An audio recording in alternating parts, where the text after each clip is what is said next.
Joseph Kabila, former president of the Democratic Republic of Congo, a giant of African politics for nearly 2 decades, and reportedly a billionaire.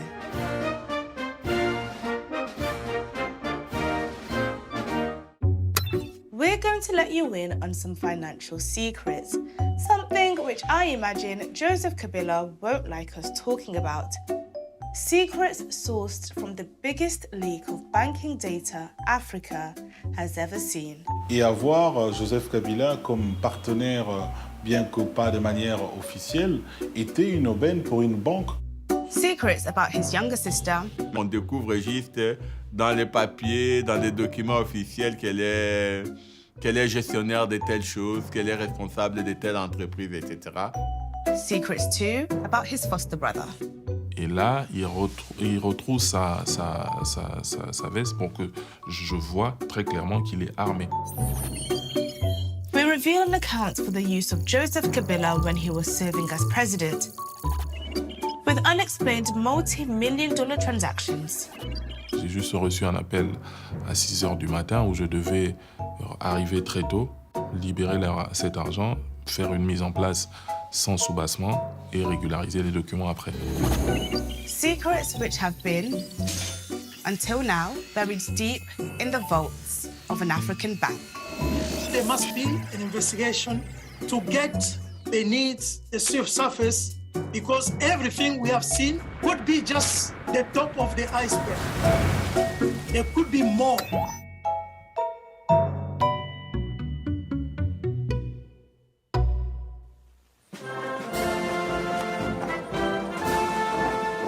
Our story starts in another country, the Gabonese Republic, home of Banque Gabonaise et Français International, known from here on in as BGFI. Here's their corporate video. Actif dans 11 pays d'Afrique et d'Europe, BGFI Bank déploie une expertise haut de gamme et reconnue. La principale ambition du groupe BGFI Bank est simple: être votre partenaire pour l'avenir.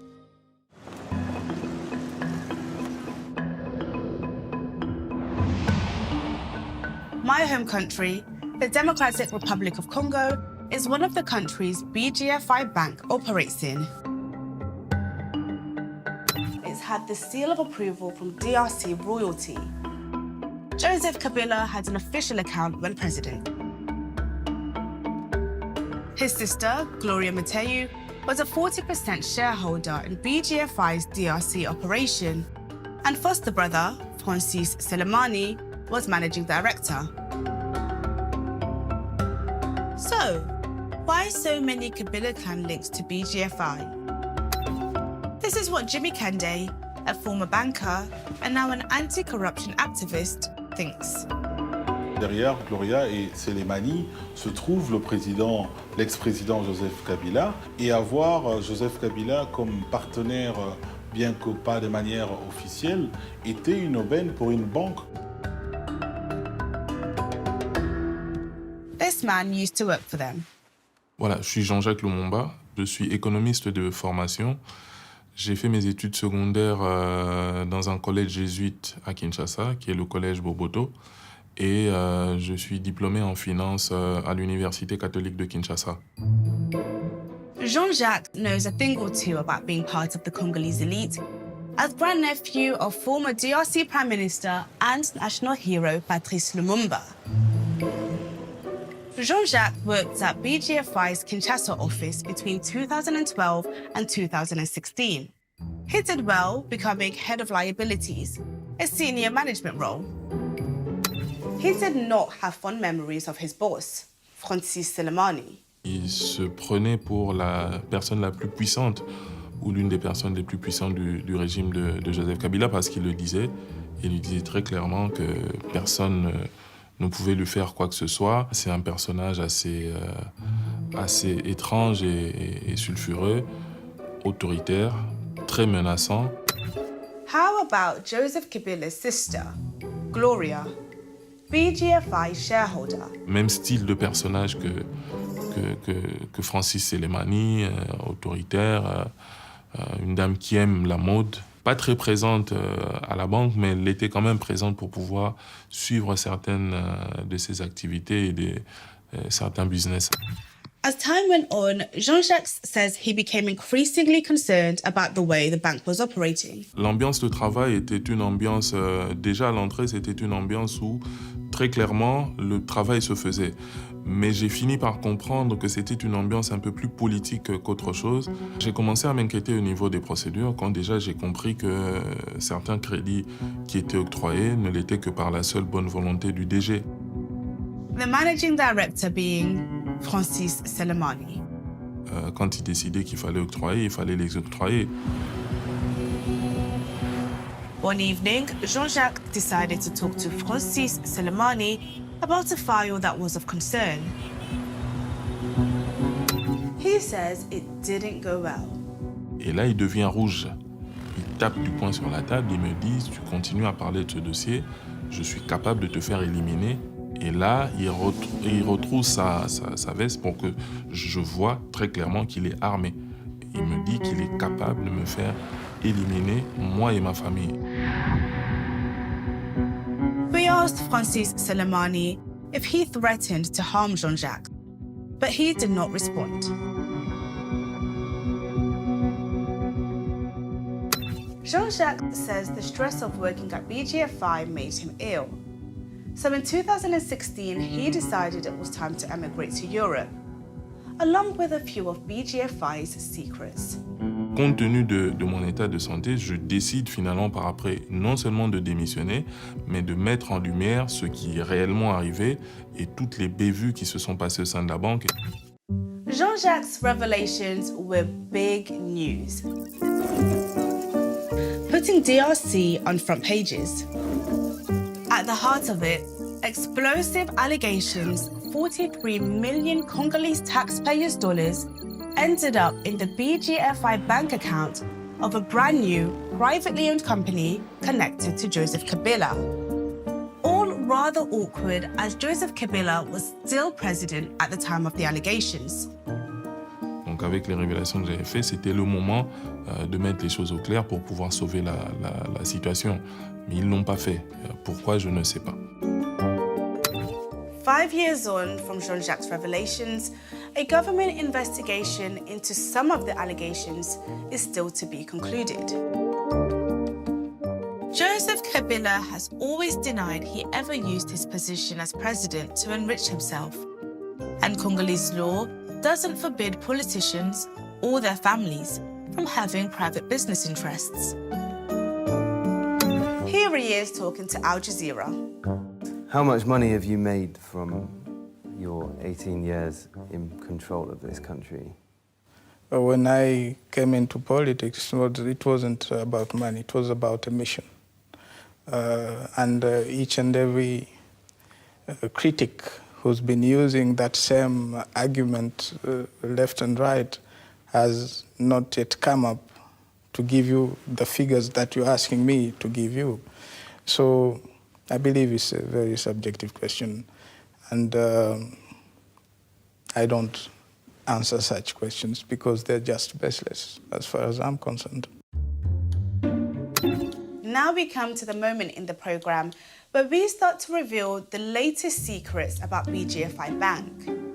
Secrets sourced from the biggest leak of banking data Africa has ever seen. Working with online investigative journal Mediapart, the NGO platform to protect whistleblowers in Africa, other global partners, and coordinated by the media network European Investigative Collaborations, we have gained access to over 3 million internal BGFI documents and millions more transactions. Evidence which reveals the suspect's movement of millions and millions of dollars, including large amounts of taxpayers' money, into accounts connected to some of Joseph Kabila's family and business associates. It raises serious questions about the conduct of the former president and his close circle. Jean-Jacques is still in exile, believing it's too dangerous to return home. Despite these risks, He has worked with us on the investigation. Le but pour lequel aujourd'hui j'ai accepté de mener ce combat assez difficile et périlleux et surtout très dangereux, c'est parce que je suis sûr qu'il y a de l'espoir devant, que les enfants qui viendront après nous ou nos petits-enfants vivront un Congo meilleur qu'aujourd'hui.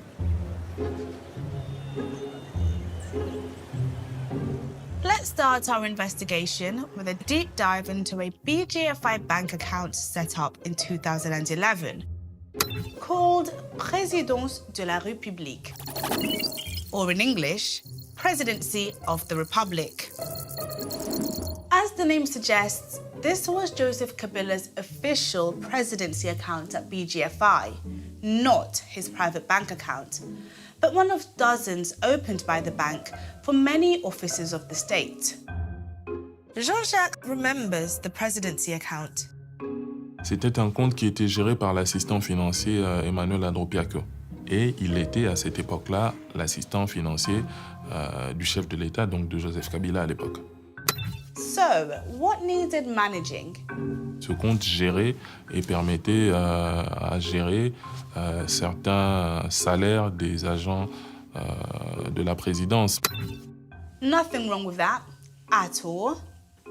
But it appears, which we can reveal for the first time, that the account was used in May 2013 for far more than the payment of salaries. Back to Jean-Jacques. La seule relation directe que j'ai eue sur ce compte, c'est qu'à un moment donné, nous avons eu à faire un prêt de 3 millions de dollars. Jean-Jacques says Francis Selemani, BGFI Managing Director, told him to make it happen. C'est ce que je retiens ce jour-là parce que très tôt le matin, j'avais été appelé par Selemani pour dire que je devais disponibiliser 3 millions de dollars sur le compte de la présidence de la République, que M. Emmanuel Andropiaco était censé venir retirer très tôt le matin.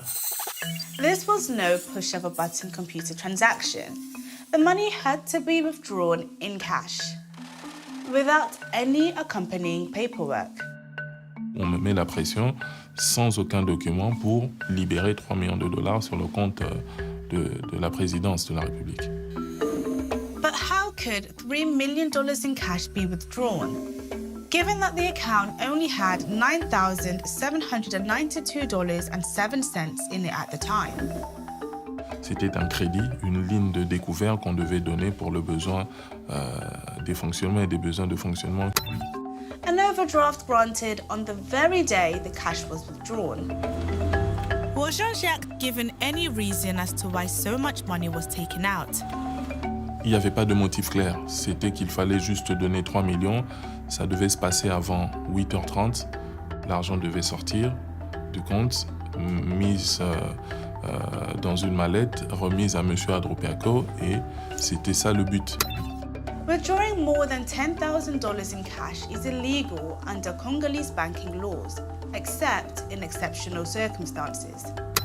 Time to speak to Jean-Claude Muswana, Professor of Economics at Witsumikan University in Japan, and originally from the DRC. So the maximum amount they limited at $10,000 US.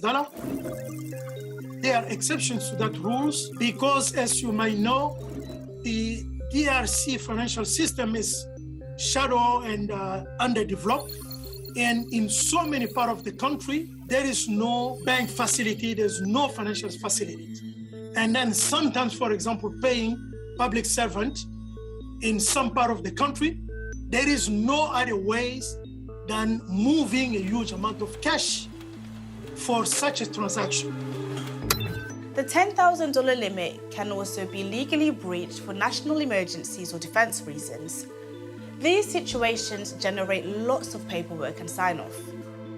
There must be explicit authorization.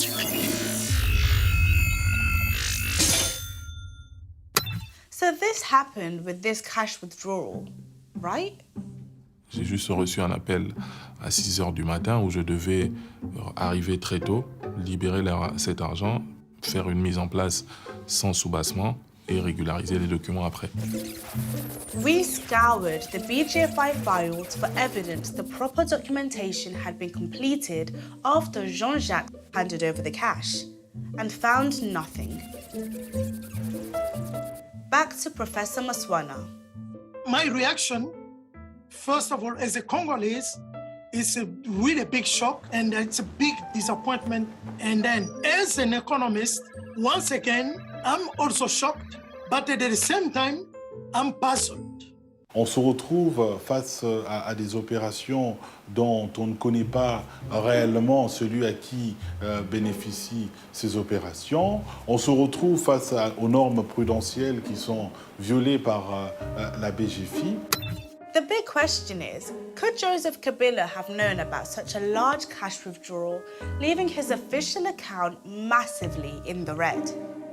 Je dirais que si, parce que c'est son assistant financier qui gère ce compte. Donc, assistant financier du chef de l'État, c'est le chef de l'État. Ce n'est pas une autre personne. Donc, il avait un contrôle sur le compte parce que c'est lui qui signait au nom du chef de l'État sur le compte. We asked Joseph Kabila if he knew about these withdrawals and whether he personally benefited from them. He declined to comment.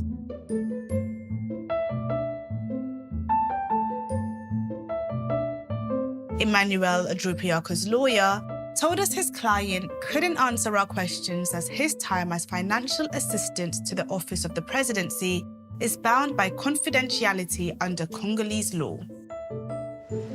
We contacted BGFI and Francis Soleimani, but they did not respond.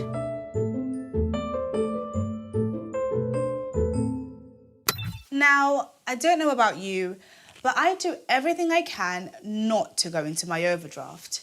It can be so costly. And so it proved with the presidency account. We've discovered that over the next 6 months, the overdraft charges began stacking up, totaling $330,006.47. But all was not lost. We can reveal for the first time that on the 23rd of December 2013, the account received an early and very welcome Christmas present. $3.34 million. The presidency account was back in the black. The funds came from another BGFI customer, which could boast business dealings with Joseph Kabila. Step forward, Entreprise Générale d'Alimentation et Logistique, or EGAL for short, a privately owned DRC-based food importation company. Back to Jean-Jacques. Je n'ai aucune idée de la réalité de cette opération, mais ce qui est vrai, j'ai vu cette opération, j'ai demandé, mais je n'ai jamais eu de réponse. Like BGFI, EGAL have a slick corporate video. C'est dans l'optique de soulager le peuple congolais dans les secteurs de l'approvisionnement en denrées alimentaires importées et produites localement que la société EGAL SARL a vu le jour en République démocratique du Congo en octobre 2013.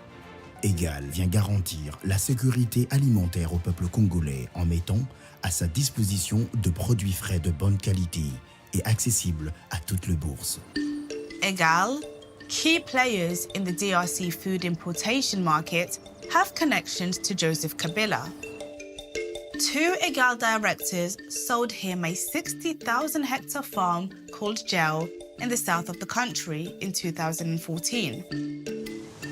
This boat, owned by an EGAL director, was used to transport exotic animals to Joseph Kabila's zoo, Parc de la Vallée de la Sélé.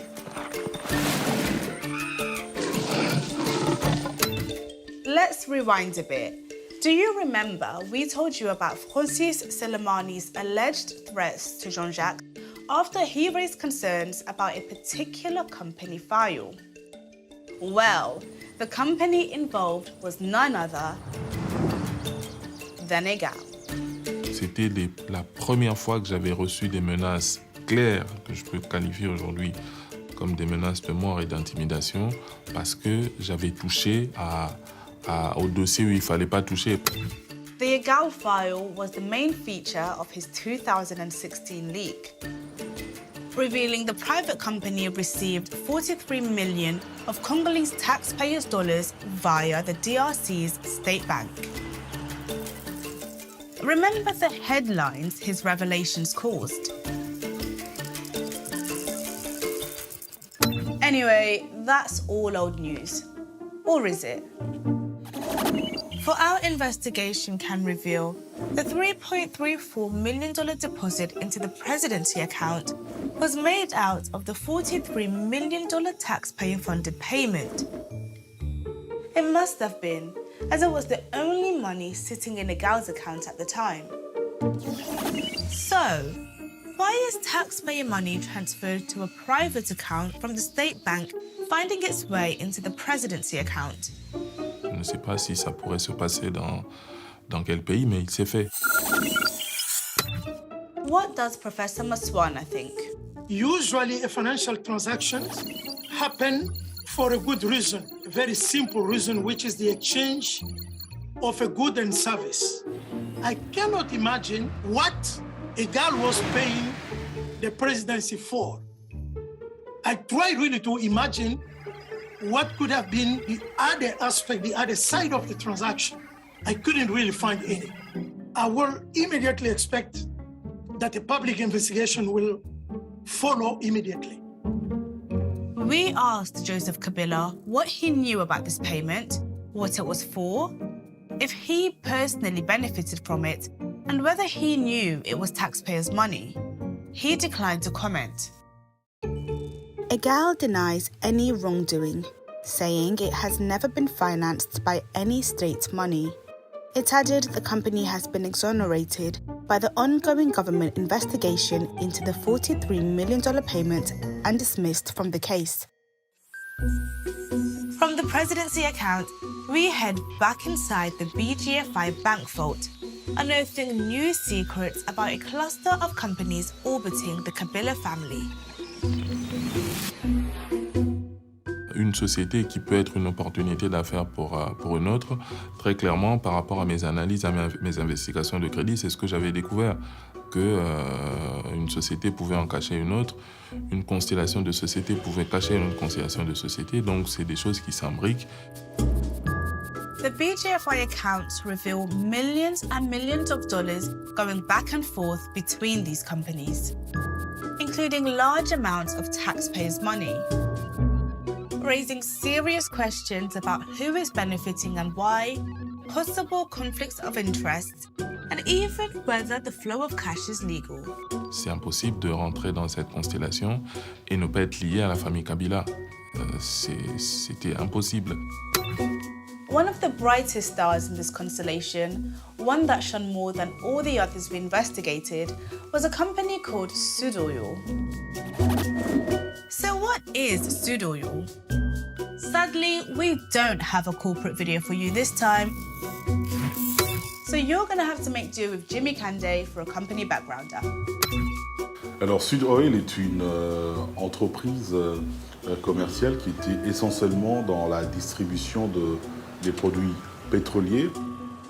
Sud Oil avait plusieurs stations-service appelées également Sud Oil, réparties dans certains coins de la ville de Kinshasa. Well, that was until 2012, when the company was sold along with all its petrol stations and oil-related assets. Here's a clue to the identity of one of the new owners. They have already appeared in this program. Gloria Mateu, Joseph Kabila's sister. She took a 20% stake. At the time, she was still a 40% shareholder in BGFI's DRC business. Let's ask Congolese activist Jean-Claude Maputo what the leaks reveal about Gloria's business activities. On découvre juste dans les papiers, dans les documents officiels qu'elle est gestionnaire de telles choses, qu'elle est responsable de telle entreprise, etc. So who owns the remaining 80% of Sudoyo? Annette Lutale. Not heard of her? Do you recognize the man on her right in this picture? C'est l'épouse de Francis Selemani. Je ne sais pas le choix qui a été fait sur Madame Loutale que j'ai aperçu quelques fois à la banque, mais très clairement, je ne sais pas. As far as we can tell, Annette and Gloria only had one employee, Managing Director David Ezekiel. David Ezekiel, c'est un monsieur élancé qui nous a toujours été présenté comme l'ami de Francis Selemani et l'ami de la famille Kabila. Parce que j'ai eu à voir David Ezekiel plusieurs fois à la banque. David Ezekiel était l'homme de confiance de Francis Selemani. Voilà pourquoi il a été à la tête de Sud Oil. David Ezekiel might have been the only employee, Annette and Gloria the owners, but Jean-Jacques says he has no doubt who was in charge. Selemani. Très clairement, c'est Selemani parce que c'est une société où Selemani interagissait lui-même directement. Given Francis Selemani was also BGFI Managing Director, where Sudoyo had at least 16 different accounts, was married to Sudoyo's majority shareholder, and his sister owned the rest. Is that a concern? According to Professor Maswana, it is. All of this add another dimension of concern, which is a conflict of interest. Whoever was in charge, once Gloria and Annette took over, Sudoyo quickly got down to business. And it had nothing to do with petroleum products or service stations, as they had all been sold off before they took over. So what business were they in?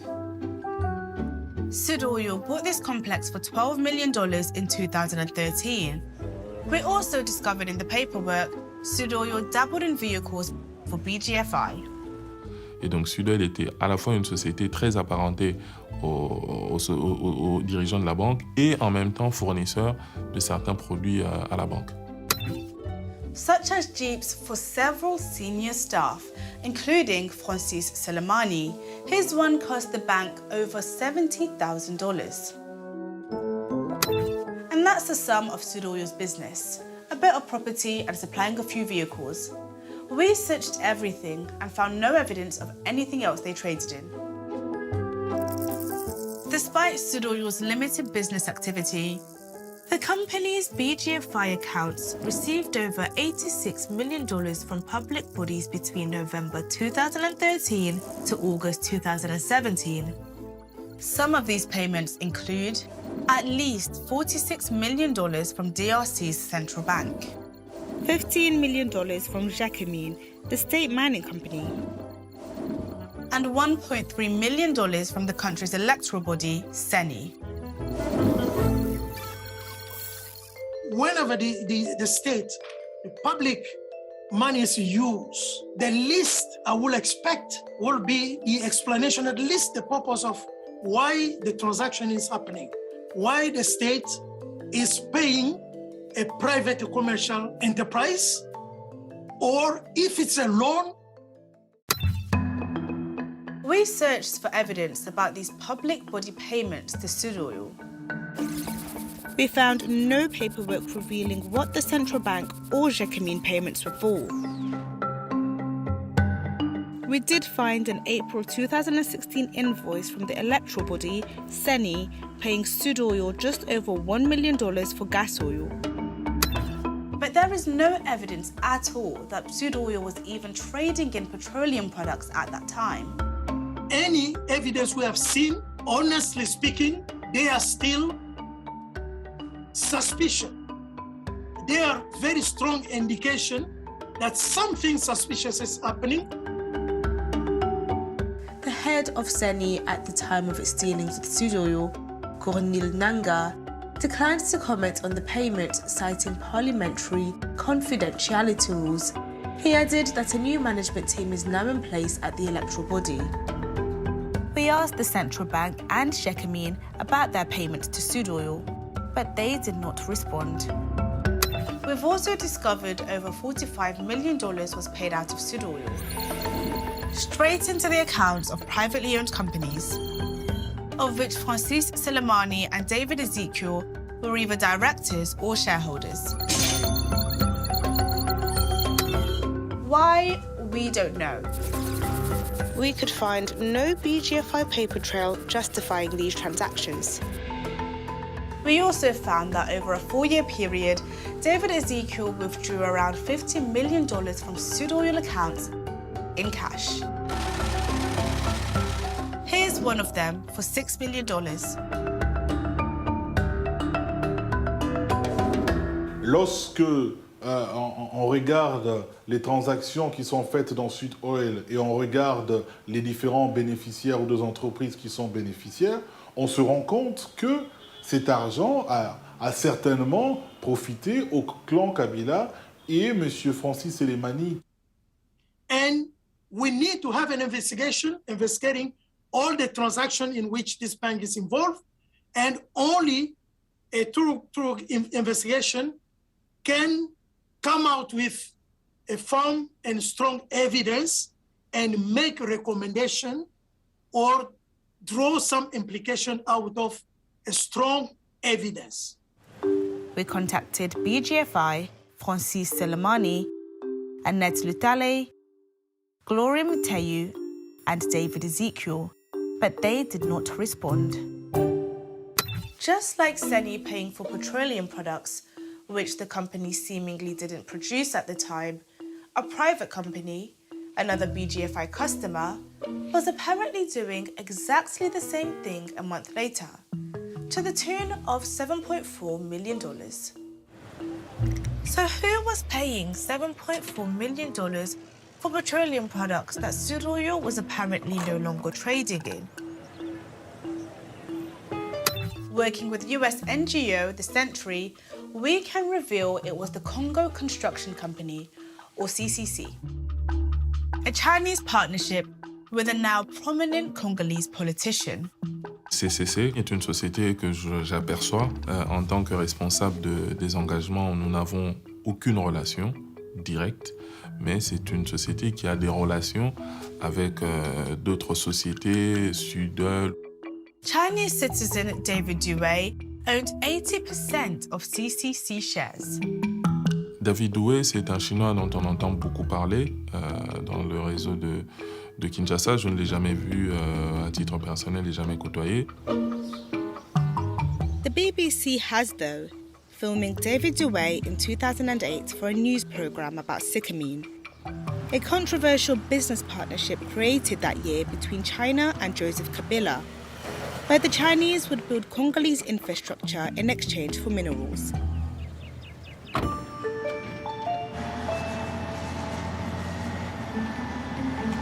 Qui est une entreprise entre la Chine et la RDC et qui est chargée justement de construire les grandes infrastructures et de s'occuper du remboursement par la RDC de l'investissement chinois.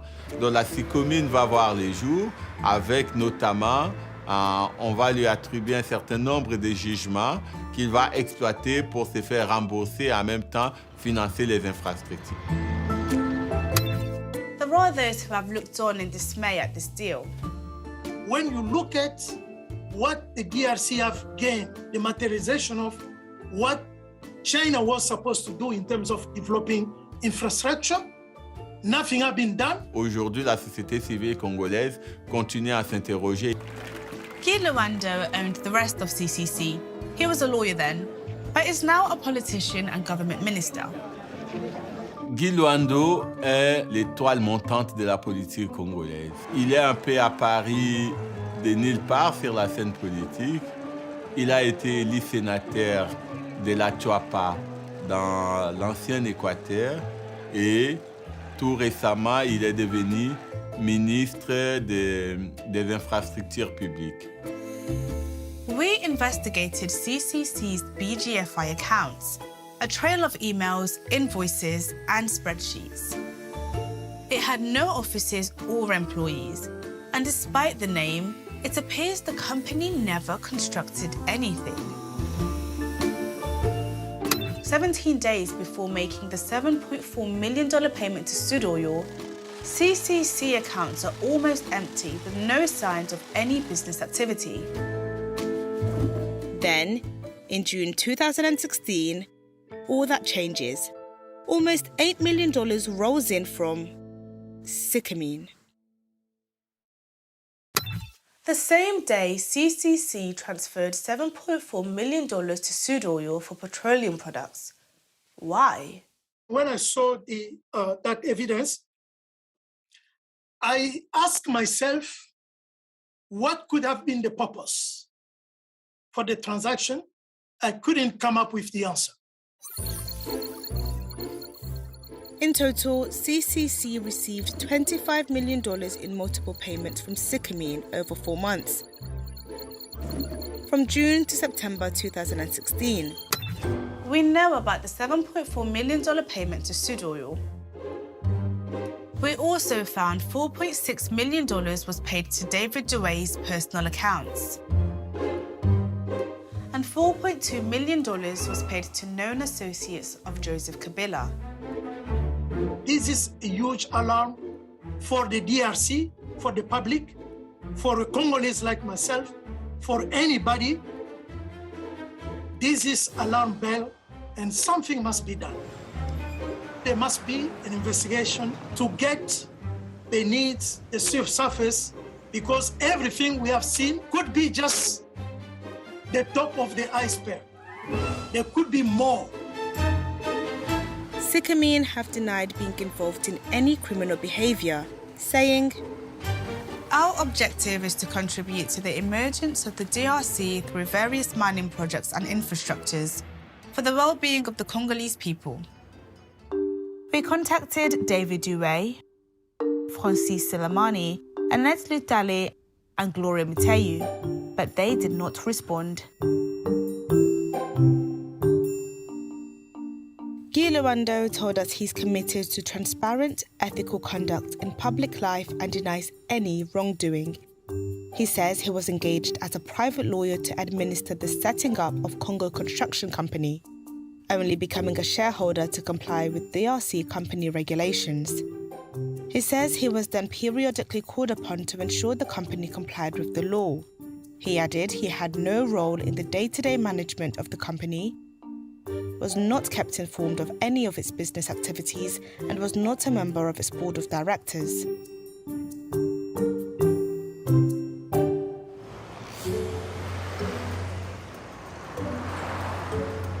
We end where we started, at BGFI Bank. Since Jean-Jacques blew the whistle in 2016, the head office in Gabon had been forced to wrestle with a stream of damaging headlines about the alleged activities of their Congolese colleagues. Jean-Jacques heard whispers internal investigations were underway, following increasing concerns felt by BGFI head office bosses. Je suis sûr et certain qu'après moi, selon beaucoup d'indiscrétions que j'ai eues, des gens qui sont partis de la banque a eu à faire des audits et des contrôles après mes révélations. This internal email dated April 2018, sent to Francis Selemani, confirms Jean-Jacques' information about the audit was right. Suite à la récurrence des publications d'informations de la banque dans la presse, informations relatives aux parties liées de la banque, il existe des risques réels. Risque d'image, risque de non-conformité, risque réglementaire, risque opérationnel. Quite a list. A specific focus of the audit was so-called related parties, investigating potential conflicts of interest involving BGFI management, who had control and significant influence over companies they were doing business with. Tous ces faits étaient déjà révélés pendant que j'étais là.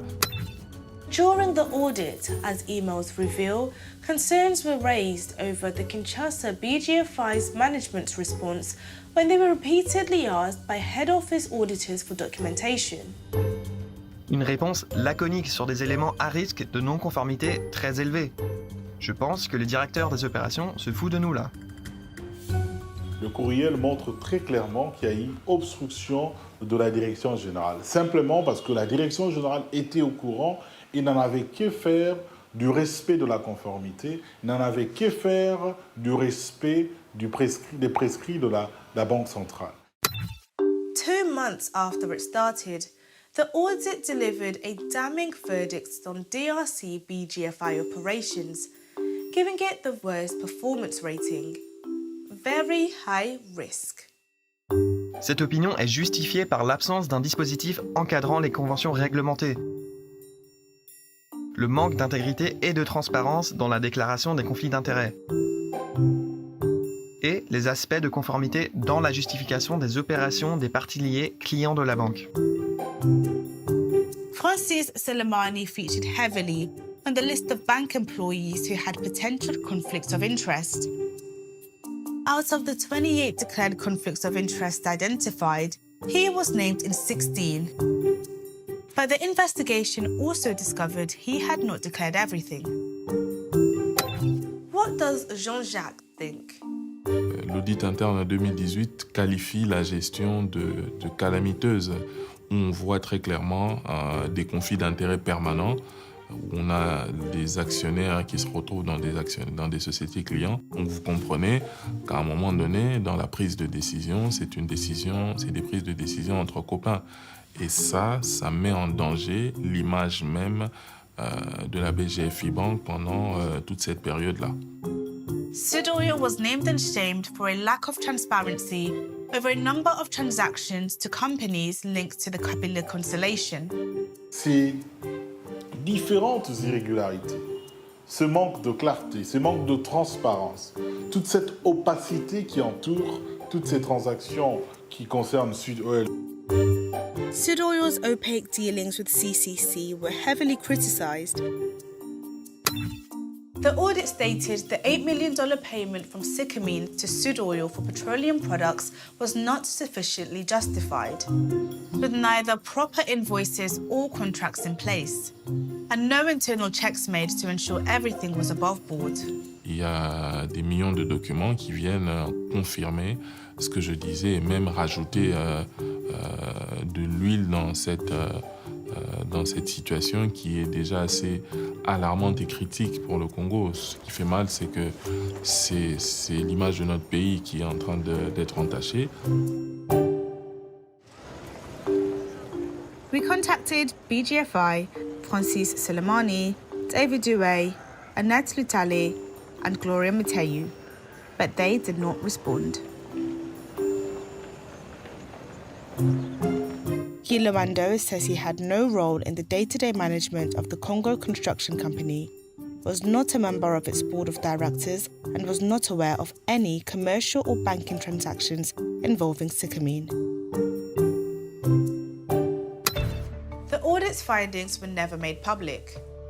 2 weeks after internal publication, Francis Selemani transferred to a new role at BGFI's head office in Gabon. He reportedly received $1.4 million on leaving his previous role at BGFI Bank RDC. He left BGFI in November 2018. Sudoyo changed ownership in late 2018. BGFI continued to operate in DRC with completely different management. In a public statement, Joseph Kabila described allegations against him as unfounded, saying they were factually incorrect and an attempt to discredit the presidency and the DRC. He added that BGFI Bank, national institutions, companies, and individuals identified in this investigation had nothing to do with the then presidency. The DRC is rated as one of the most corrupt countries in the world. It is rich in natural resources, but the majority live on less than $2 a day. Hospitals and schools are chronically underfunded, and the infrastructure is poor. One thing is for sure though, there are those who hold out hope things will change. Et donc ça doit s'arrêter à un moment. Il faut que les gens qui détruisent ou qui arrivent à détruire l'avenir et à limiter ce rêve de voir un Congo grand puissent être mis en état de nuire. Et je crois qu'un projet comme celui-ci permettra à remettre l'espoir à ce peuple. Au moins, ça va permettre déjà à la population d'être au courant et je suis convaincu que Pour la société civile, ça va servir d'élément pour essayer un à un d'obtenir justice et réparation pour les Congos.